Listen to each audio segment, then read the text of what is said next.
Namo Bhagavate Vasudevaya. Om Namo Bhagavate Vasudevaya. Om Namo Bhagavate Vasudevaya.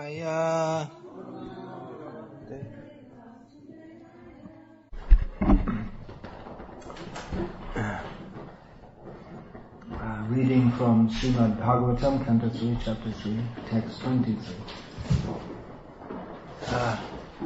Continuing the theme of Krishna as Dharmakrt, who makes dharma, particularly in regard to accusations against Krishna.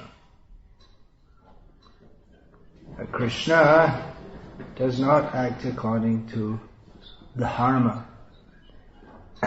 So in this regard, I'll read this, I mentioned this verse, so that you can particularly try to focus on this verse and purport with the understanding that I'm reading it in the context of accusations against Krishna.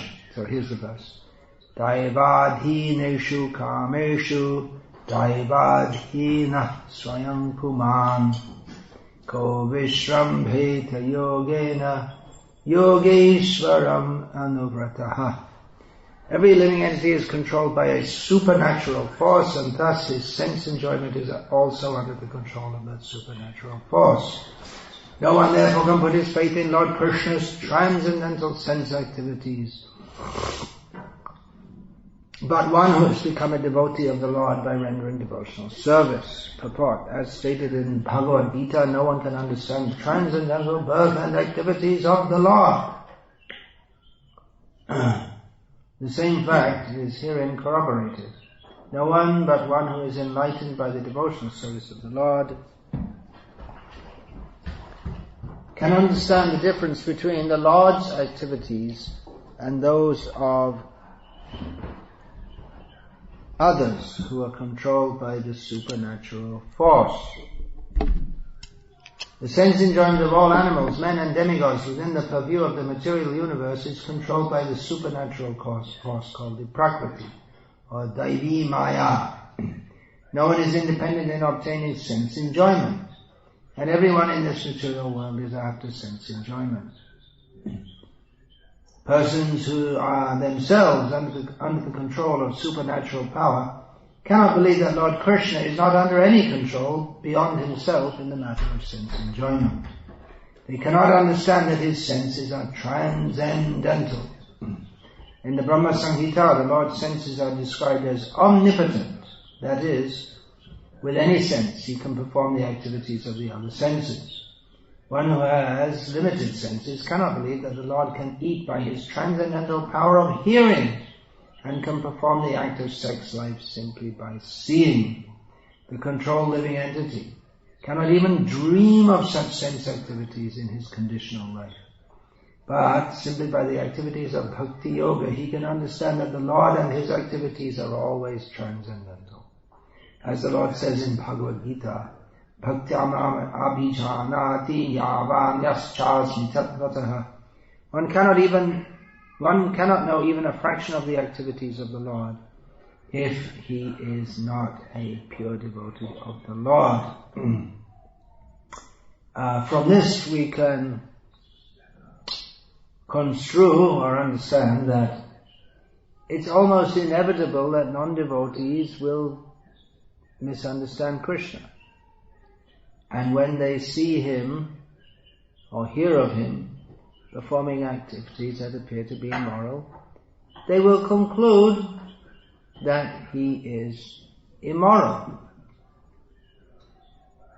However, within the Vedic culture, the broad Vedic culture, in which knowledge of Krishna is very widespread, at least at a superficial level, we don't find people accusing Krishna like this. Those who are, within Vedic culture it's very broad, but we can say that generally speaking, Krishna up to the present day is very popular in India. It's not only ISKCON. It's not that ISKCON was invented Krishna Bhakti, or Prabhupada invented Krishna Bhakti. It's very widespread. Even because we are in this Gauriya Vaishnava Sampradaya, which tends to dominate Krishna Bhakti in the Western world, we may think that it's predominant everywhere, but actually it's not. Because beyond Chaitanya Mahaprabhu's worship of Krishna, there is also various other sampradayas, and also worshippers of Ram, and of Vishnu, Narayana. So they all know of Krishna, and I mentioned yesterday that some devotees of Ram make accusations against Krishna, saying that our Ram is very moral, your Krishna isn't. But mostly those who are sympathetic to Krishna, even those who are not Vaishnavas within the Vedic culture. They may be Shaktas, Shaivas, but generally there's a broad appreciation for Krishna, even though everyone has heard of Krishna's apparently immoral activities, such as dancing with the gopis, conspiring in various ways to have enemies on the battlefield of Kurukshetra killed. In various ways means particularly some of the great fighters were killed by what would normally be considered not proper means. And often people in India and Hindus overseas also, when I say overseas, I mean places like Ireland. If you take India as the center of your world, then Ireland is overseas to India. Then many of them ask, not in a blaming way, but in maybe confused way, or wanting to understand, how is it that Krishna did this and did that? That's more in the Mahabharata incidents of Krishna being the chariot driver of Arjuna and giving him instruction how to kill Vishnu, who was theoretically killed by Shikandi. Or Shikandi became the instrument in that. Anyway, I won't tell the whole story because it becomes too much. And then Drona killed by trickery. Karna protesting, this is not according to dharma, that you're going to kill me in this circumstance. And Duryodhana killed by unfair means, apparently unfair means. So often they ask about that. As far as Krishna's pastimes with the gopis and having so many wives, people, they generally don't, we don't get so much questions about this. Even though the great majority of Hindus nowadays are not very philosophical at all.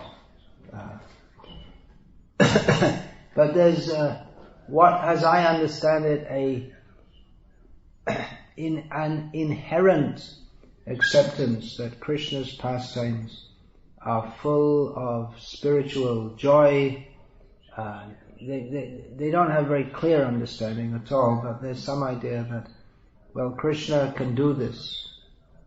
He is Bhagavan. They also know Krishna is the speaker of the Bhagavad Gita. But really, so one has to be a devotee to understand Krishna. So there must be some devotion to even begin to accept this. If one is envious of Krishna, then definitely he'll try to find faults. And this fault finding in the personality of Krishna is especially promoted by people who want to convert people from Islam and to Islam and Christianity from Hinduism. They're quite successful, especially Christians at the present time, at converting people. And one of the things they say, we see your Krishna is very immoral, and our Jesus is very moral. And that in this way they sow doubts in the minds of people. It also helps that they give various material allurements. But so on one side they're trying to break whatever shallow faith people have in Krishna and Rama and so on. When I say so on, that means it means the persons who are respected within Vedic culture, Hindu culture, and on the other hand boost up the personality, promote our own Jesus is very good, and some financial and other material inducements also help a lot in getting their job done.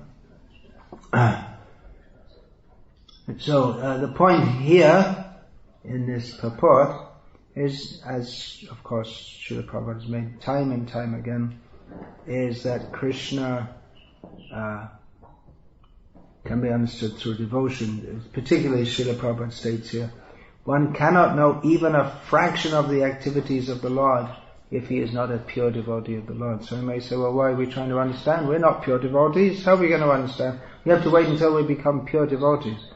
But in this context, pure devotee means one who is in the line of pure devotion. We can, by the mercy of Srila Prabhupada, pure devotee, in a parampara of pure devotees, we can begin to understand about Krishna. We can understand how Krishna is not at all immoral or wrong in any way. We might think that, well, we have some reasoning whereby we can justify Krishna doing all these things, but actually it's not wrong, but it's not right, it's wrong, but if Krishna does it, it's okay. Something like this. Or Krishna, we can overlook it because he's good and he's God.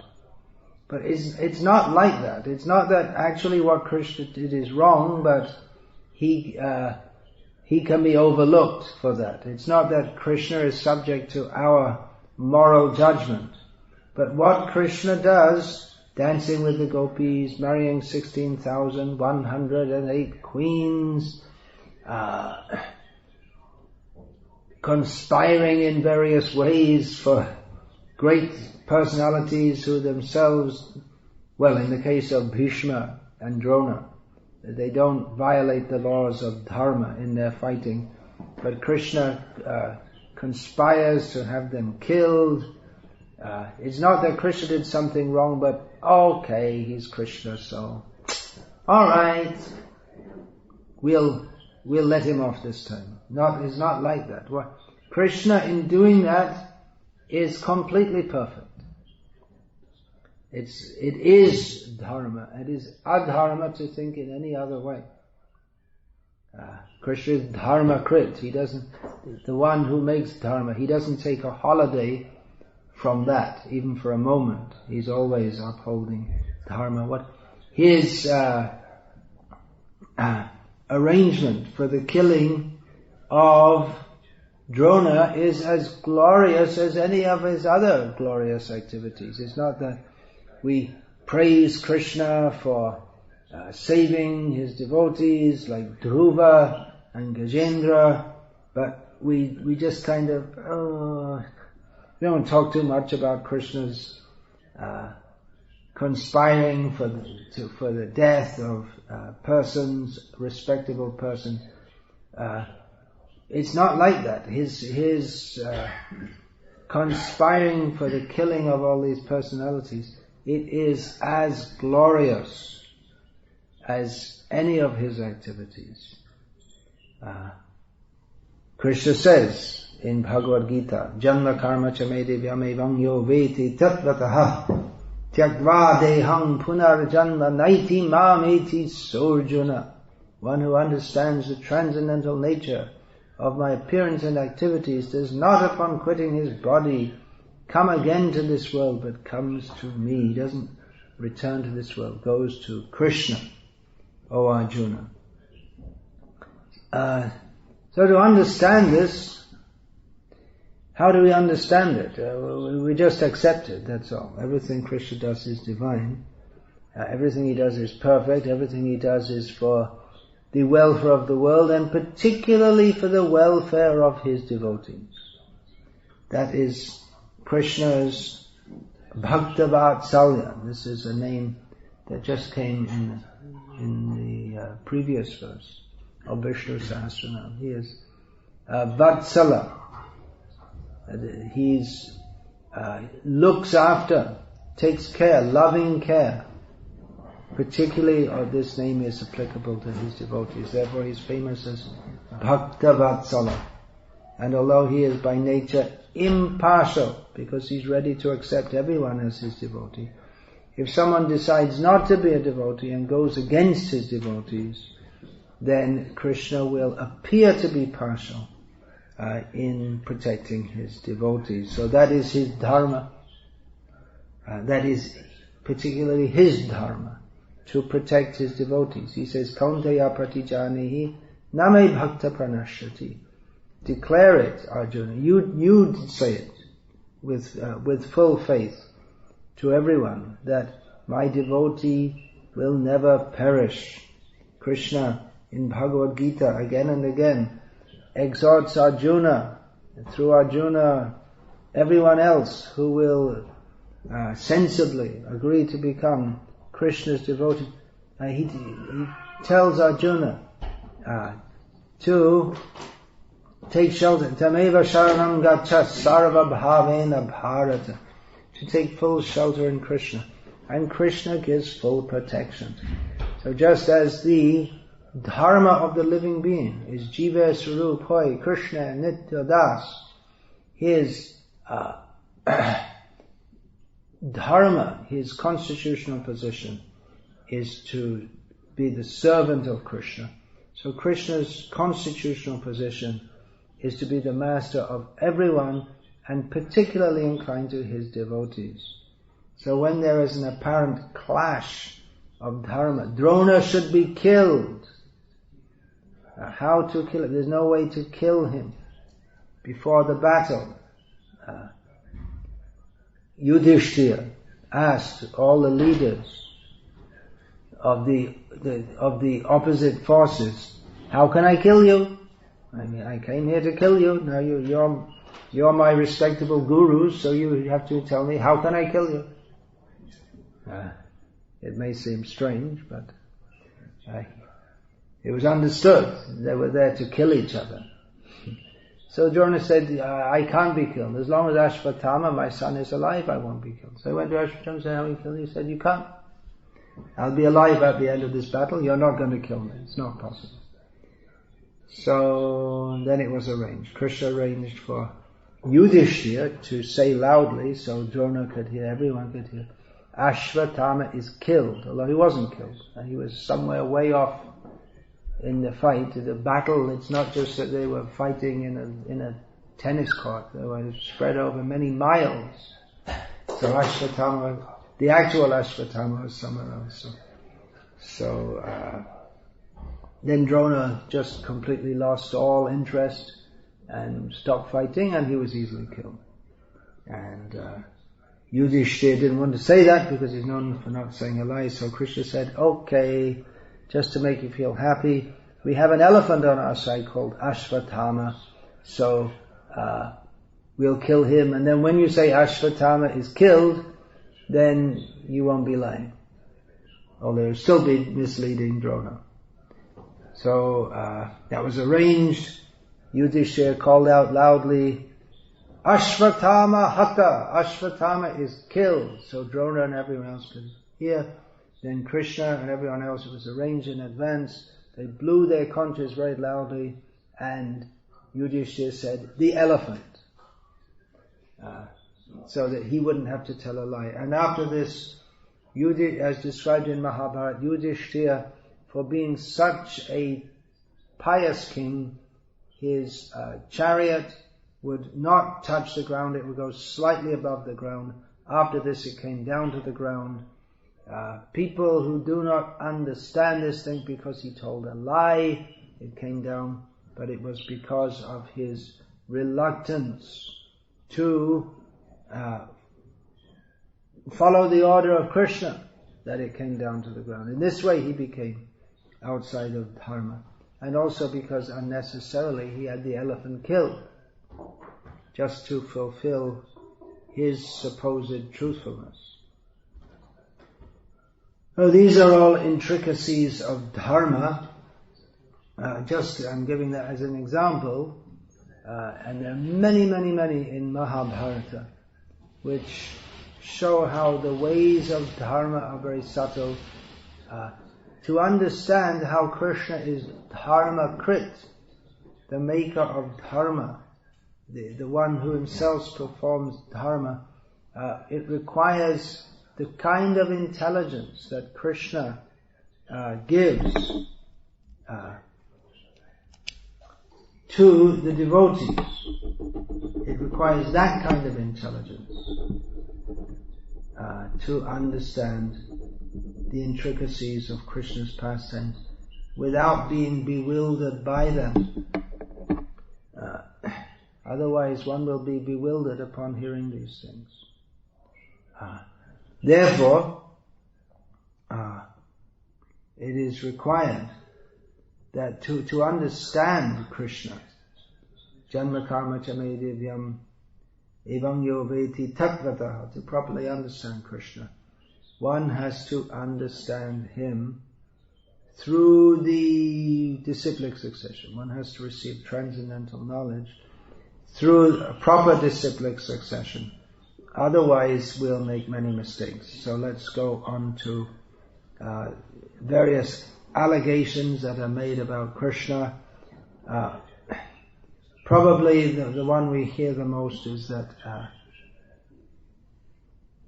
Krishna was immoral because he performed Rasa Leela with young girls who were the wives of others.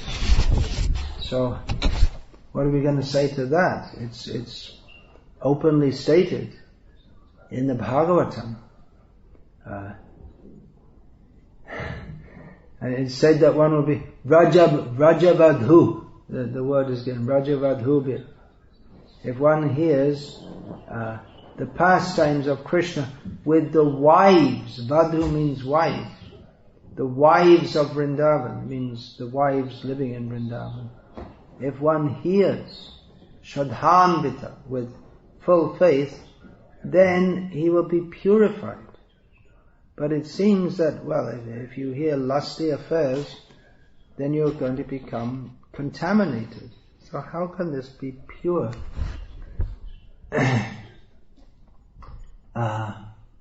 Here's a quote from Srila Prabhupada's purport to the second canto of Srimad Bhagavatam, chapter 4, text 24. This transcendental knowledge is unknown to the forgotten conditioned souls. Srila Vyasa, who is an incarnation of the Lord, thus compiled the Vedic literatures to revive the lost memory of the conditioned souls about their eternal relation with the Lord. One should therefore try to understand the Vedic scriptures, or the nectar transferred by the Lord to his consorts in the conjugal humor from the lotus-like mouth of Vyasadeva or Shukadeva. By gradual development of transcendental knowledge, one can rise to the stage of the transcendental arts of music and dance displayed by the Lord in his Rasa Leela. But without having the Vedic knowledge, one can hardly understand the transcendental nature of the Lord's Rasa dance and music. Similarly, Srila Prabhupada states in his purport to Srimad Bhagavatam, Canto 1, Chapter 1, Text 3, in remember the message of this verse. The first verse describes Krishna as the Supreme Personality of Godhead. It's a very philosophical delineation of Krishna as the Supreme Personality of Godhead. The second verse of Srimad Bhagavatam declares this to be the highest knowledge, fit only for Paramahamsas, persons who are completely free to understand, completely free from envy. They can understand it. The second verse of Srimad Bhagavatam declares that it delineates reality from illusion for the welfare of all, and anyone who hears this, they will become purified. Therefore one should hear it, and because by doing so the Supreme Lord is established within one's heart, even immediately. Then so it begins with a very philosophical delineation, and one that very boldly declares, we're establishing the truth here. Krishna is the truth. Then the third verse exhorts us to get the nectar. The nectar of Srimad Bhagavatam is full of the nectar of Krishna's pastimes. So in that purport to the third verse, Srila Prabhupada writes, the subject matter is so presented through the lips of Srila Shukadeva Goswami that any sincere listener that hears submissively can at once relish transcendental tastes, which are distinct from the perverted tastes of the material world. So submissive hearing is required. If we challenge Krishna is immoral, then we may question, and it seems to be strange, as Parikshit asked Shukadeva, it seems to be strange that Krishna, who came to teach Dharma, is acting in a way that seems to be morally wrong. So one may question submissively, but if one has a challenging attitude, he cannot understand how Krishna's pastimes are so, his pastimes with the wives of the residents of Vrindavan are so pure that one becomes purified by hearing them. But one has to be a sincere listener, one who hears submissively. So to hear this submissively, it is ordained that we should go through 9 cantos of Bhagavatam, which establish how Krishna is great. Srila Prabhupada often said that it's not enough to say that God is great. Okay, well that's just a definitory statement. That, for instance, if we say an elephant is a big animal with ears that look like flaps, and it's just with a long proboscis, and may have these tusks also. So that's just a definition. So in the same way, if we say God is great, it doesn't really tell us much. But Srila Prabhupada therefore said we have to know how He is great. And the first 9 cantos of Bhagavatam especially establish how God is great, so that when one hears, and that God is Krishna, so that when one hears Krishna's pastimes, how he, even in the sections of the Braja Leela, in which it doesn't appear to be immoral, but it seems to be strange. How can he be tied up by some village woman? How can he be? What is this? God being tied up by a village woman? But Shukadeva Goswami, when he narrates this, he says that this is by Krishna's mercy alone. And such mercy does not fall nemamvarincho nabhavo nashrirapyanga sangshraya prasadam lebhire gopi yat tat prapya vimuktidat. Shukdev says that such mercy is not available even to Lord Brahma or Lord Shiva or even to Lakshmi, his wife, who resides always on his chest. The mercy that Mother Yashoda was given to tie him up when he himself is the giver of liberation and Yashoda could tie him up. How is this possible? That's by his great mercy it is possible. So, the pastimes of Krishna appear to be bewildering. About this particular pastime of Krishna being tied by Yashoda, this we find even in the beginning of Bhagavatam, that Queen Kunti says that it's bewildering. Gopyadade Twai, I can't remember. How Yashoda was able to tie Krishna up. It's bewildering, but it's understandable by devotees. First of all, we have to accept Krishna is supreme. He's not an ordinary person. Just like yesterday I said, there are different rules for different people. For a Brahmin to drink wine is extremely sinful. For a Shudra to do so, it's also sinful, but not so sinful because he's not expected to have such a high standard. That women, children, old people, brahmanas and cows are especially to be protected means that they're privileged in that way. They have certain privilege just by dint of their bodily situation. So dharma applies differently to different living beings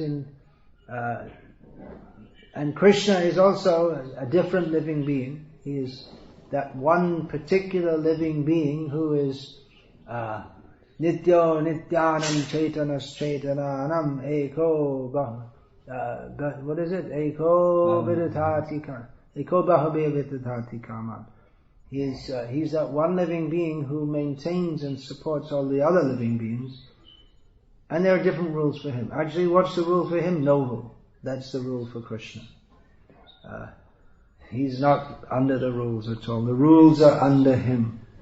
And that he follows them is, that I mentioned yesterday, he follows them. One reason is I mentioned means Krishna himself says in Bhagavad Gita, Krishna follows the rules of dharma while he's in this world to set an example for others.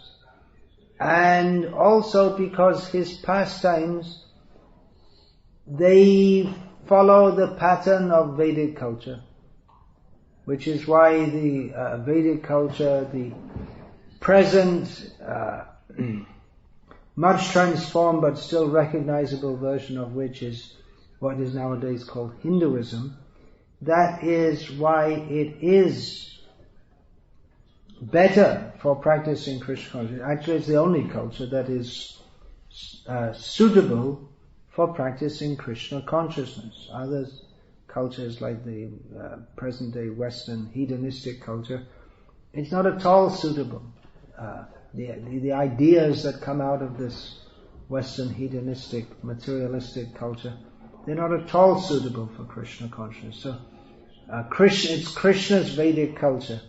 So Krishna follows that culture and appears to follow dharma. Not that he's obliged to follow it, but he does so for the welfare of others, and he does so because that exactly fits with the culture that he likes, which is suitable for his pleasure.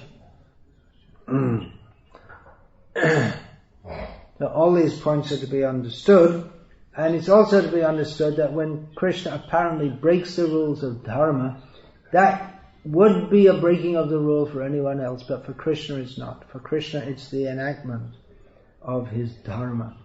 So, getting back to this quote from the first canto, quoting from the first canto, first chapter, third verse of Srimad Bhagavatam, the purport to that. the ripened fruit. This is referring to this statement of this verse, Nigamakalpatara Galitam Palam. The Srimad Bhagavatam is the ripened fruit of the desire tree of Vedic knowledge.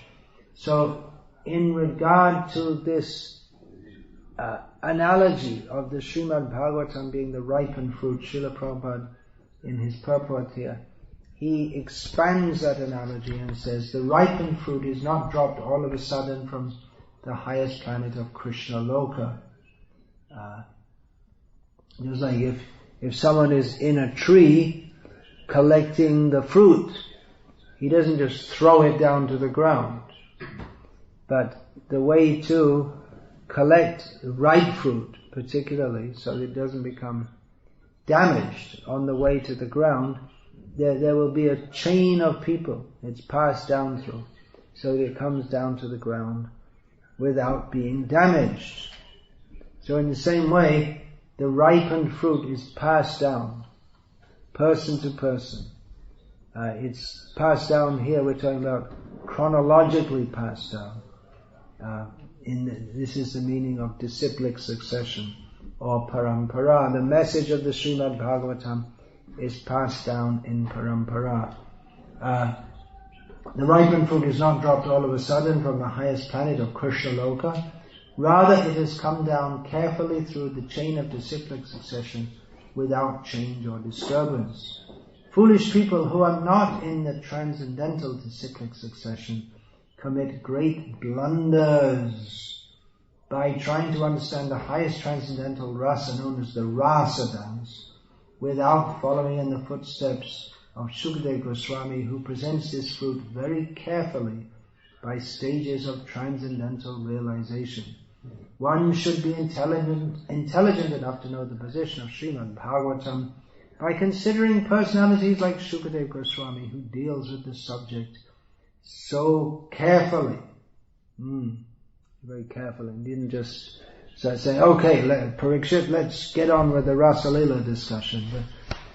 But Shukadeva was cognizant that many persons who are present there with Parikshit, they're all very elevated personalities, but not all of them had the same level of faith that Parikshit had in Krishna.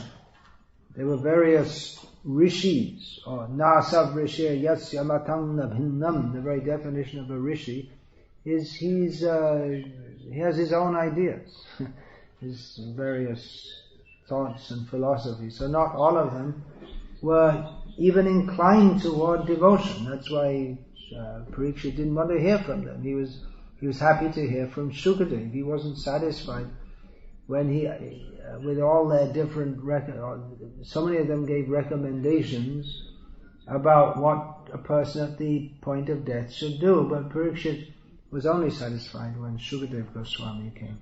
So other rishis who were there, who maybe some of them were inclined to Karma Kanda, some inclined to Jnana Kanda, some may have been inclined even to Bhakti, but without the full, pure devotion that Shukadeva presented in Srimad Bhagavatam. So for such people, Shukadeva Goswami presented the Srimad Bhagavatam very carefully, going step by step, before coming up to the 10th canto, which is the smiling, compared to the smiling face of Krishna. But it's not that everyone can just walk up to Krishna and smile in his face. There's some protocol. Even if some important person comes, if in the highly unlikely event of, say, Prince Charles coming here, well, maybe in the modern way of life you would just go up to him like that, but even let's go to a more traditional king, the king of Thailand. He's also a constitutional monarch, but you just can't walk up to him. There's a whole way to approach the average person when he's in court. They have to approach him at his feet. There's a whole special language usage in the Thai language only for the king, because he's considered representative of God. Of course, in Buddhism they don't believe in God, but still, because he comes out of Vedic culture, he's considered a god. So you can't just act in a very familiar way with him. One has to be introduced slowly and gradually.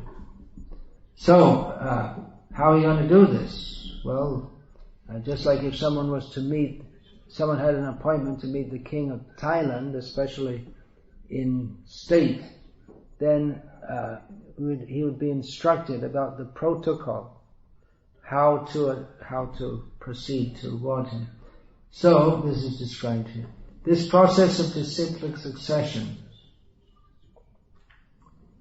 of the Bhagavata school, one has to learn, one has to be taught how to approach Krishna. This process of disciplic succession of the Bhagavata school suggests that in the future also Srimad Bhagavatam has to be understood from a person who is factually a representative of Srila Shukadeva Goswami. Then, in contrast, Srila Prabhupada next talks about professional Bhagavatam reciters. One should not hear from them. A professional man who makes a business out of reciting the Bhagavatam illegally is certainly not a representative of Shukadeva Goswami. Srila Prabhupada uses the word illegally here. What's illegal? It's not, you're not going to get arrested. There's not going to be a police raid. Maybe if it was done in Russia during the communist time, it would be illegal. Well, probably not officially illegal, but practically illegal. From remembering that the word dharma also means law, so in this way it's illegal. It's not the proper dharmic system to make a business out of reciting the Bhagavatam. And such a person is certainly not a representative of Shukadeva Goswami. Such a man's business is only to earn his livelihood. Therefore one should refrain from hearing the lectures of such professional men. Such men usually go to the most confidential part of the literature without undergoing the gradual process of understanding this grave subject. They usually plunge into the subject matter of the rasa dance, which is misunderstood by the foolish class of men. Some of them take this to be immoral, while others try to cover it up by their own stupid interpretations. They have no desire to follow in the footsteps of Srila Shukadeva Goswami. Once Srila Prabhupada, someone came to him and they mentioned about the pastime of the gopis coming before Krishna naked, and he said, well, this it's just a metaphor to show how we should come naked before God. Which I guess means, what does it mean? What does it mean? Not trying to hide anything, I guess, but anyway, you can't hide anything from him. Anyway, Srila Prabhupada wasn't at all satisfied with this. He rejected this, that someone's trying to interpret it as a metaphor. But of course, one could take a lesson metaphorically like that, but Srila Prabhupada wasn't satisfied that people are trying to interpret Krishna's pastimes in which it appears to be immoral and try to give it's just a metaphor for something else. But Srila Prabhupada didn't accept. No, it's a fact that the gopis came naked before Krishna. It's not something that we're going to discuss widely. It's not that we go to an interfaith conference and discuss, well, our God, he's pawn king or something like this. We don't, that's what they would misunderstand. Step by step. Not that immediately these matters are taken up. And when they're taken up, they should be taken up with great respect. It's not that if we hear that Krishna called the unmarried gopis before him to be naked before him, then we reject everything we heard in the Bhagavatam prior to this. This is, one has to hear through the disciplic succession. Description of the rasa dance in Krishna book. Srila Prabhupada writes in that chapter, Shukadeva also uses the word anushrunuyat. One must hear from the disciplic succession. Anu means following, and anu also means always. So one must always follow the disciplic succession and not hear from any stray professional reciter, whether a Mayavadi or an ordinary man. So I didn't get into didn't start discussing yet how Krishna's pastimes, which appear to be immoral, are not so. But just giving the background. First of all, we should understand how to even begin to understand. Otherwise we'll misunderstand. If we hear from persons who are not pure devotees of Krishna, about Krishna, then certainly we will misunderstand, because this subject matter is only understandable by pure devotees who are free from envy of Krishna, to whom Krishna gives the proper kind of understanding. Dadami buddhi yogam tam. Krishna gives that understanding by which one may come to him. Otherwise one may hear about Krishna and not understand him and commit offenses. So you may say, well, why does Krishna perform such pastimes if people are going to just commit offenses? Well, that's what Krishna does. If people don't like it, that's really their own misfortunes. Krishna doesn't have to make his pastimes, he doesn't have to go through a censor board or get special police permission for performing his pastimes. Krishna just does whatever he likes, and that's why he's God. It's not that he's under anyone's laws or moral sanctions. He's independent. In the very beginning of Bhagavatam, stated that he's independent. This is his supreme independence. People, those who say that, well, Ram is better than Krishna because Ram behaved morally and Krishna isn't. But the very fact that Krishna appears to be immoral, and you can't do anything about it. You can bring your moral board and you can say what you like, but you are under the control of the modes of material nature, the laws of karma, and Krishna isn't. So by performing his pastimes, all of his pastimes, Krishna also is a challenge to the atheists, to the prude moralists. Actually, we're also, the devotees of Krishna are also moralists. But they're not so impudent as to try to establish moral standards for Krishna. The very fact that his moral standards are what he wants them to be establishes that he is the Supreme Lord. Because if we try to do that, well, we can't. We come under the laws of we are always under the laws of material nature. And if we try to defy them, we can't. We'll get punished for sinful activity.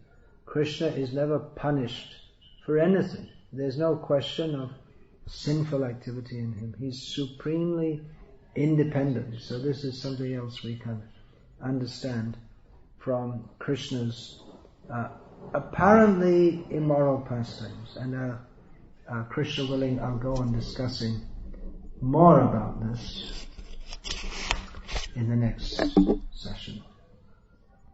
Hare Krishna. I'll finish there just now.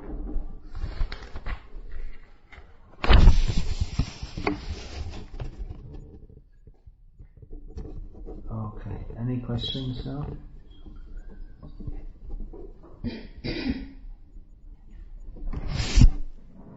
Yeah. If the brass mandala is so kind of confidential, then why do we go out and sell Krishna book? Why do we sell Krishna book if it's so confidential? Yeah, it's a bit of a paradox. On the one hand, Krishna comes to show these pastimes. On the other hand, it shouldn't be paraded before everyone. But Srila Prabhupada presents it in such a way with philosophical explanation that a sincere person reading it will not be misled.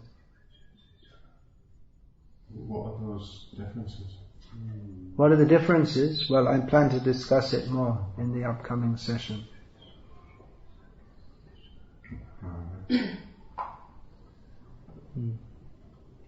Yeah, you're on. The parampara, it seems to work with a very kind of emotional aspect. It's not just... The parampara works with an emotional aspect, that's true. Bhakti it's not a university philosophy course. It's all about love, experience, emotion. That's true. So, what is the qualification for friendship? What is the qualification for friendship? Well, for friendship, but not really friendship, but it said that, there's one text that said that one should develop a firm friendship with a spiritual master. Yeah, that's the brahmachari. Brahmachari gurukule vasam danto guru hitam acharandasavani cha sudira guru sohridam. Says that the brahmachari, Narada Muni says that the brahmachari should reside in the ashram of the guru, the gurukul, for the benefit of the guru. Acting like a slave. The word dasa in this context can be taken as acharan dasavan nicha, lowly, very lowly servant, with a firm attitude of sohrida. So the word sohrida is usually translated as friendship. It means, literally means good heart. So suhrit is a word which means a very close friend.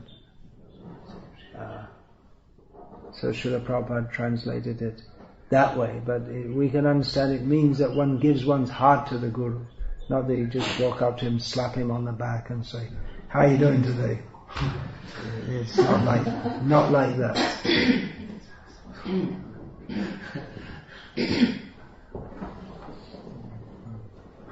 Okay, Hare Krishna. Yeah, alright. I'll take your question. Okay, while he translates. As in Krishna is, when he performs what appears to be adharmic or immoral activities, he's above reproach because he's transcendental autocrat. But when a devotee does something immoral or adharmic, we're still to consider him saintly. So I'm wondering, do they have like some kind of special position as regards adharmic or immoral activities? Because No, that's a very dangerous understanding. Krishna is the transcendental autocrat, he can do whatever he likes. Yes. A devotee is to be considered saintly even if he performs abominable activities. But that doesn't mean he's got a license to do any nonsense thing. If one takes it like that, then he becomes fallen.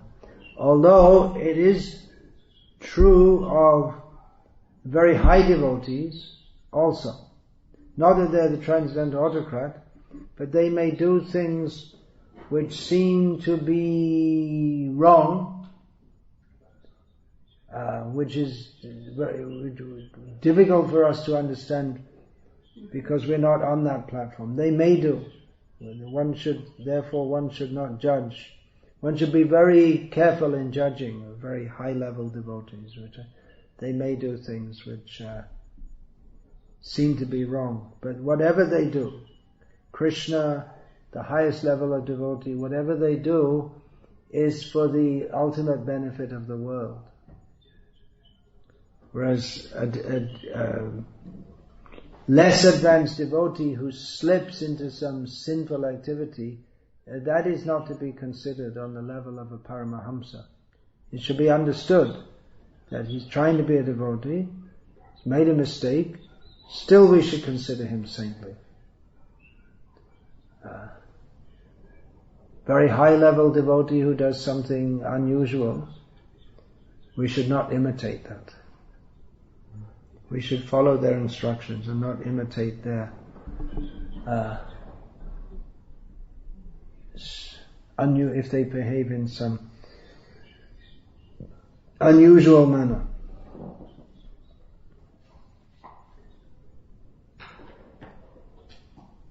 Yeah. Hare Krishna, you said that Shukadeva Goswami reveals Bhagavatam in stages of realization. And I was wondering I was actually reading Srila Prabhupada's purport in doing so. I wasn't... I'm just establishing that. It wasn't my speculation. Yeah, go on. Sometimes I go through situations in life, and those situations allow me to approach Bhagavatam and then see a pastime which helps me to, which I can really identify after going through that specific situation. Like one situation was Prithu and Indra and the 100 horse sacrifice.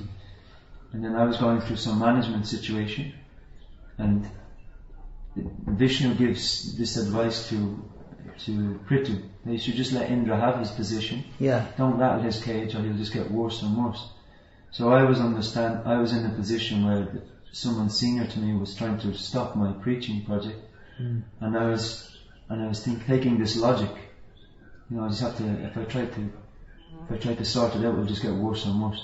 So my question is if I get a very strong realization from Srimad Bhagavatam like this, like that's in the 4th canto, and recently I had a deep realization of something from the 5th canto.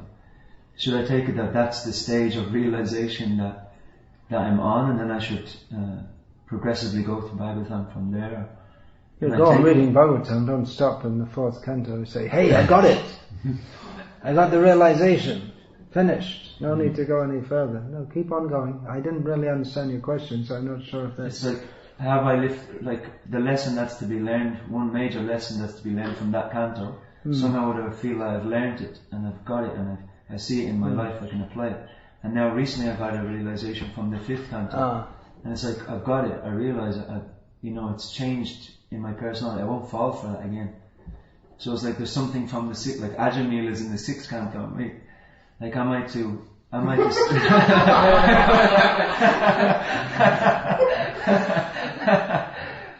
it's like I might take this that Bhagavatam is, Krishna is Bhagavatam. He's revealing something. Yeah, definitely Krishna is revealing himself to you. But one thing about Dharma is that not every situation is applicable as a guide to us. We have to see what's relevant for us. There is the story of Vishnu telling Prithu, don't disturb Indra, he's a great personality, let him be content with 99 horse sacrifices. But then we have also in Mahabharata the incident of Bhishma fighting with his guru, saying, hey, you're no guru, you're fallen. And that's quoted also in Bali rejecting Shukracharya. So, which can make it all the more confusing for us. If one is learned in Shastra, he can find a quote to justify anything, probably. But one has to be sincere also. But the fact that you were reading that at the time, you can take it, well, Krishna is speaking to me through this. Then,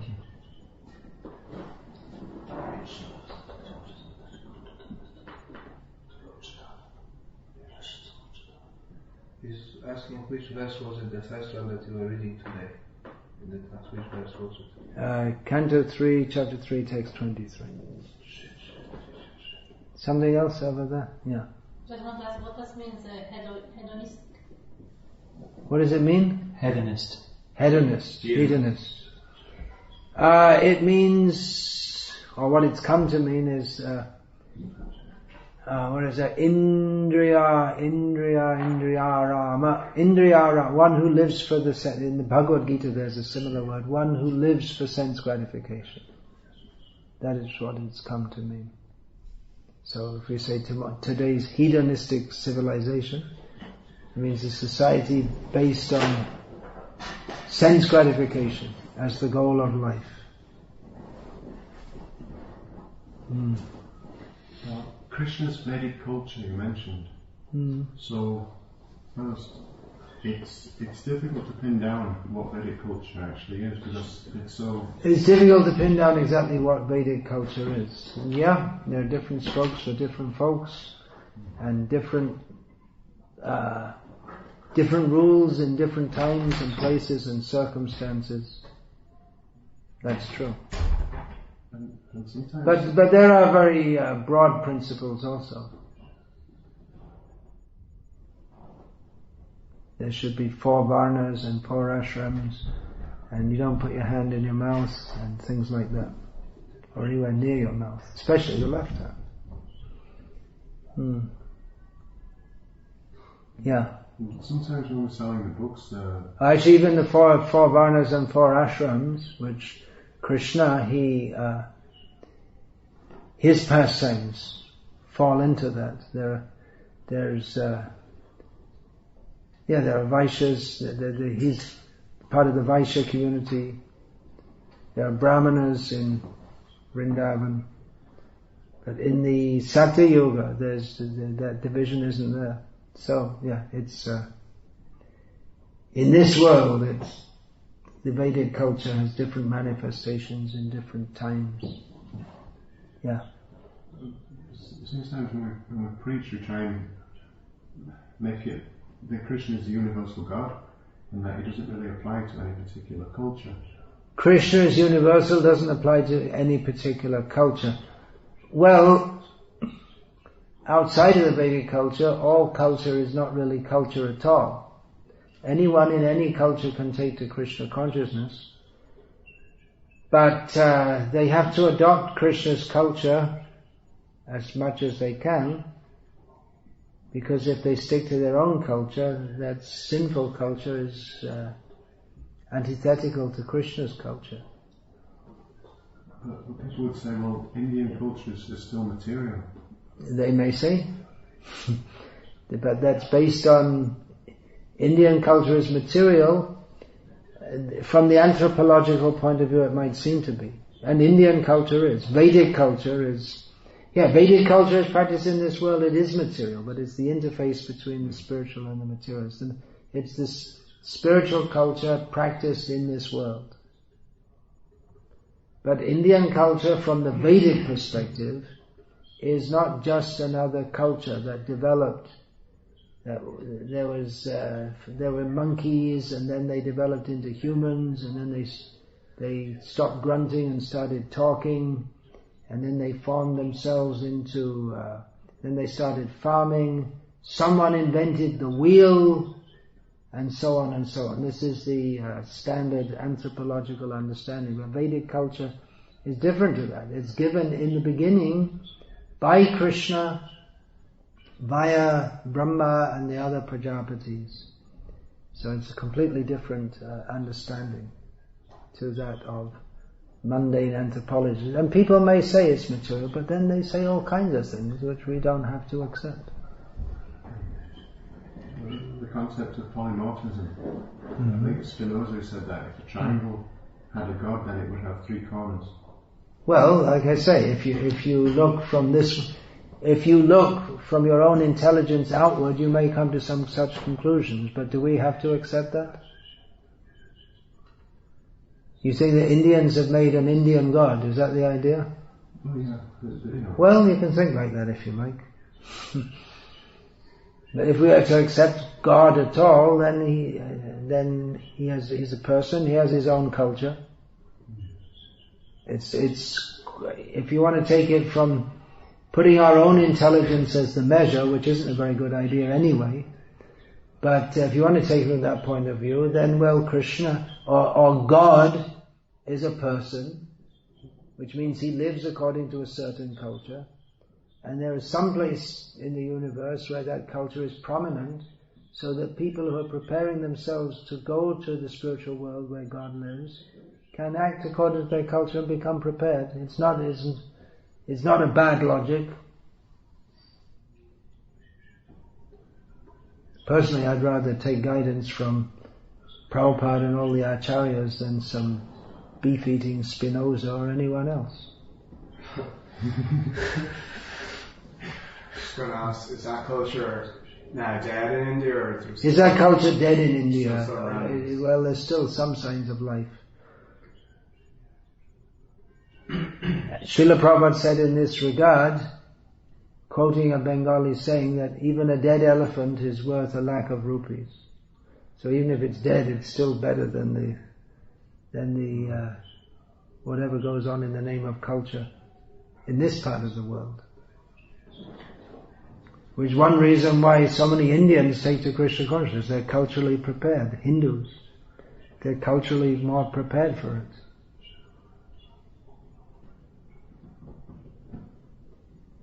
I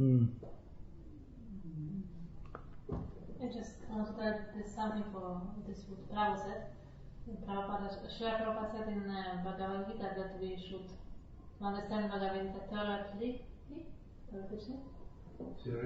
That you accept Krishna as a supreme Lord. That we can Right, in the very beginning of his presentation of Bhagavad Gita, in his introduction, Srila Prabhupada writes that one should at least theoretically accept Krishna as the Supreme Personality of Godhead. In other words, one should take Bhagavad Gita to be authoritative.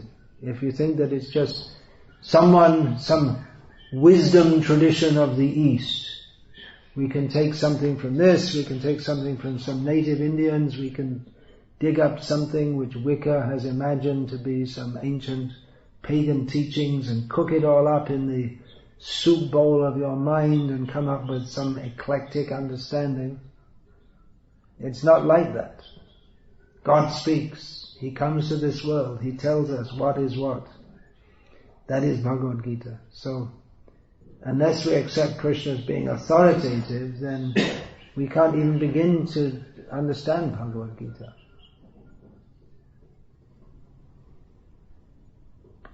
If you try to do it all from the mind up, it's not going to work. Like philosophy?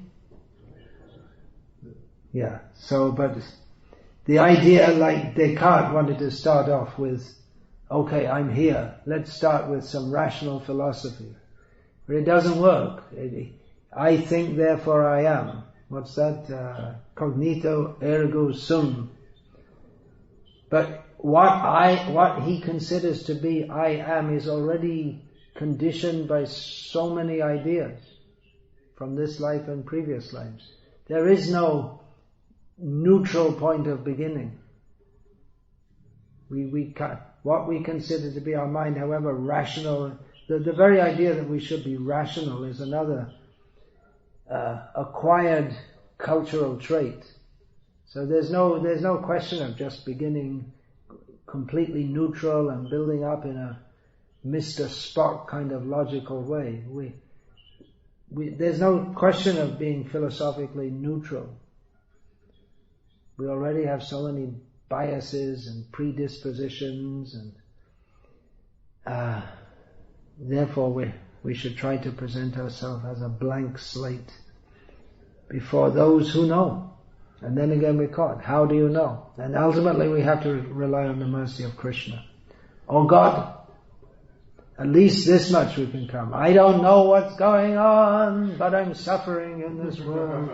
Oh God, please help me. I don't know who you are, where you are, what you are, why you are, how you are, but I'm suffering in this world. Please help me. In a helpless way one can call out. And then God will help. Dadami buddhi yogam tam. He will give us the intelligence by which we can come to Him.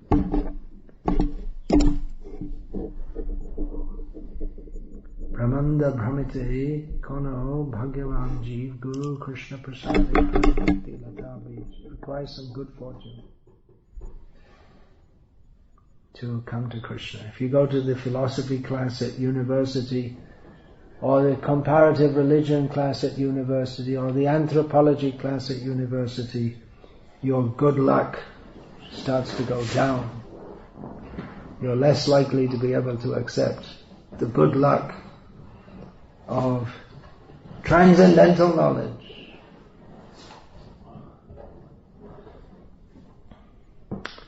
Hare Krishna. All glories to Srila Prabhupada. Hare Krishna.